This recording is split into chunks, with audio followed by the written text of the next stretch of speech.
Welcome back to my channel. We're going to be talking today about what is the best macro ratio for menopause weight loss. We're going to be talking about what macros are, why do these ratios specifically matter, and what ratios are going to actually be the best for that menopause weight loss, as well as some really common mistakes I really don't want you to make that could completely derail your progress.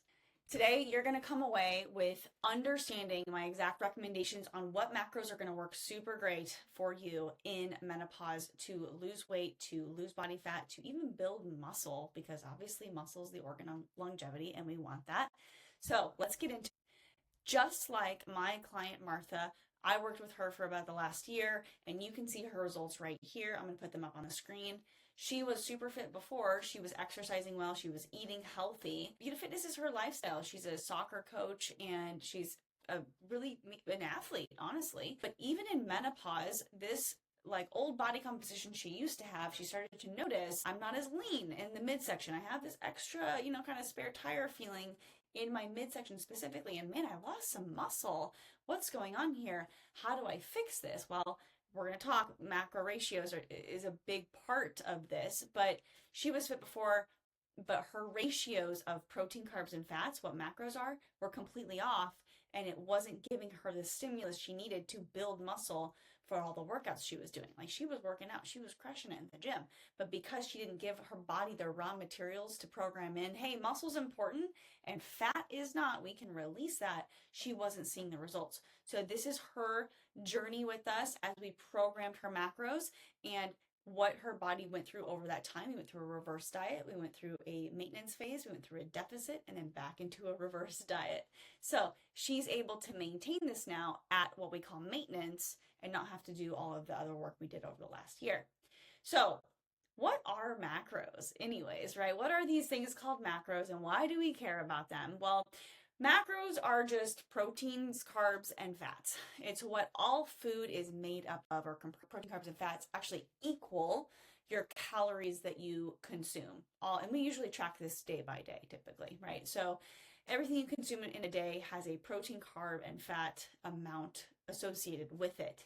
And when we figure out, okay, if I can adjust these macros a little bit to now I'm focused on not just how much caloric load I'm eating, how many calories I'm eating, but also what specifically are those calories made of, that's when some really interesting things start to happen where we see fat go down, muscle go up. So why do these ratios matter? Well, to be honest, when I have done a lot of analysis on food logs, which I've done countless of these at this point, most people actually eat only around 10 to 20% of their food from protein, and the rest, the 80 to 90%, is coming from carbs and dietary fat. Now, is that horrible? Is that bad? It's not horrible. It's not a bad thing. And if you don't care about body composition, it's probably fine.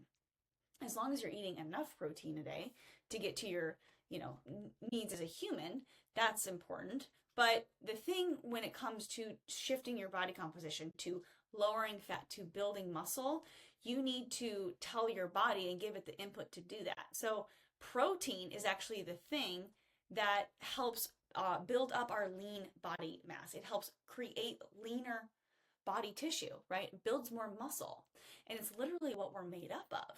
Now, body fat, we need a little bit here, but we don't need an overabundance. And so if you're noticing I have too much body fat, well, the carbs and fat that you eat are more often stored or converted to fat, especially if it's eaten in an abundance or in a surplus, right?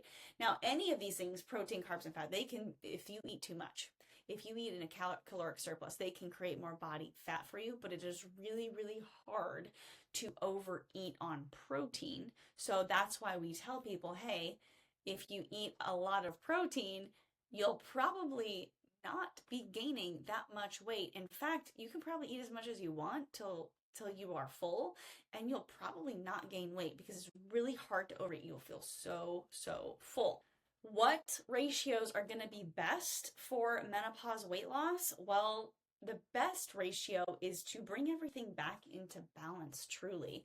and maybe even err on the side of a little bit higher protein. So say you were eating maybe 33% across the board of all protein, carbs, and fats, I would say that's a really great place to start. That can be a challenge for most people because if you say weigh 150 pounds, you probably need somewhere in the realm of 150 grams of protein. Another great way to gauge this number for you is just like I said, like instead of worrying about the ratios, focus on how much do I weigh, or maybe how much do I want to weigh. So maybe if I want to weigh 140 pounds and I'm 150, I need to be eating at least 140 pounds. Excuse me. I need to be eating at least 140 grams of protein in order to get my sufficient proteins for the day that are beyond just like my needs as a human, and take it to the next level and say, oh, this is what I need for my body composition goals, right? It's a little bit different of a goal. So we use a different nutrition strategy to accomplish that. So I can give you what I do in particular. Now I'm not in menopause, I'm in perimenopause. I'm not menopausal at this point, but let me pull out my calculator and I will just share with you kind of what I do. I don't track everything perfectly, but I am about 150 pounds. So I do try to get around 150 grams of protein per day. And aside from that, I'm probably trying to eat somewhere in the realm of 2,300 calories per day. So we can do some math, or an easier way would be to download an app. I use My Net Diary. Nobody's ever heard of it, but it is the best app out there, I can assure you. I've used a lot of the other ones and I just can't stand them. So I use My Net Diary and I use the premium version and it's wonderful. You can scan everything, but you can also use the free version and give it a go. And I just type in my foods. I type in, if I'm eating ground beef, I just type that in. I figure, oh, it's 90%. That's the one I select, and I add and I weigh my food and I say, okay, I've had 8 ounces of this or whatever. Then I start to add my food for the day and I figure out, okay, I've only eaten 130 grams of protein today. I need 20 more grams.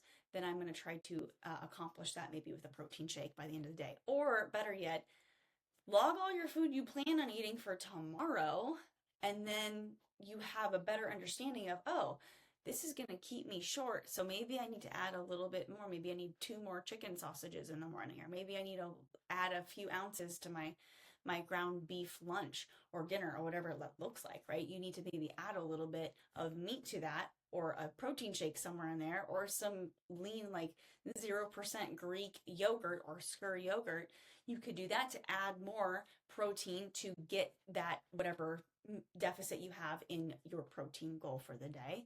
And then honestly, as long as you're eating healthy foods and you're not eating a bunch of processed garbage, you'll probably not overeat too much if you hit that goal. So that's my kind of like little tip that people pay me thousands of dollars to work with me, that I will literally tell them, like, if you just eat enough protein, you probably won't require having to track every other little thing until you get to a certain point. And then if you get to a certain point of like, I'm hitting a plateau, then you might need to track a couple of things, especially your carbs and fat. So that's how I would do this. Now, common mistakes that you will make inevitably when you are starting to track your macros and eat in the right ratios is you will probably be logging everything incorrectly.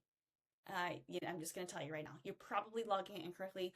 We weigh based off of the raw weight of food, not the cooked rate of food, because there is a water loss or water gain that occurs. We also need to make sure we're using grams or ounces, not scoop or serving or slice. That means nothing. Okay, so don't use those types of measurements. You want to use actual grams from a kitchen scale. The other things I would say people most often are mistaking is they're eating out far too much. And when you eat out, you have no way to tell how this food was prepared and how much of it is in there. So like, even if you're eating at Chipotle and they give you the calories and the macros of this food, it is probably at least 25% wrong. And you're taking that as gospel, and it's not right. So I want you to add 25% more calories to that meal if you are eating out. Just add 25%. on top of whatever it says, because there is no way for you to control for that. You're also consuming a bunch of like crappy seed oils and low grade quality food when you do consume at a restaurant, even like Chipotle. Like, yeah, it's something that I do eat, but like you're not getting the best quality of food. So just know that some other mistakes that I see is that it's not all just these numbers. Food quality is huge when it comes to menopausal weight gain. You have to be eating quality food, not just, oh, this is an apple. Does it have a peel on it?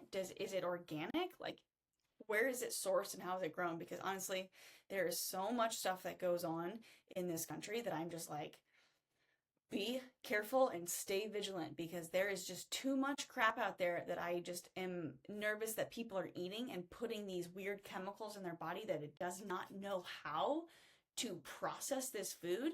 And we're consuming these and we're wondering why we can't lose weight. And like all your systems are getting clogged up here and you're wondering why. So those are some really common mistakes I see people making when it comes to trying to get their macro ratios right. It's just all about numbers, and it's actually not. And honestly, focusing on the numbers feels really not fun. Like, it just doesn't feel like a good time to be like so focused on measuring every little thing and tracking every little thing in your phone, and that feels overwhelming to me. I wouldn't want to do that. I would focus more on, let me get my quality protein, let me log that the day before, and then let me just eat really high quality foods for the rest of the day and getting enough fiber and vegetables and fruits and things like that.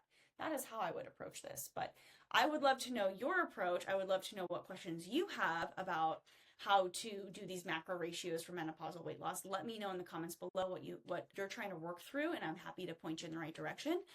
Also, if you want to get started with macros, comment the word checklist and I will send you my free macros checklist guide that'll get you started on how to actually track macros without making all the mistakes that I mentioned, but it's all in a nice PDF guide that I'll just send it over to you if it's totally free.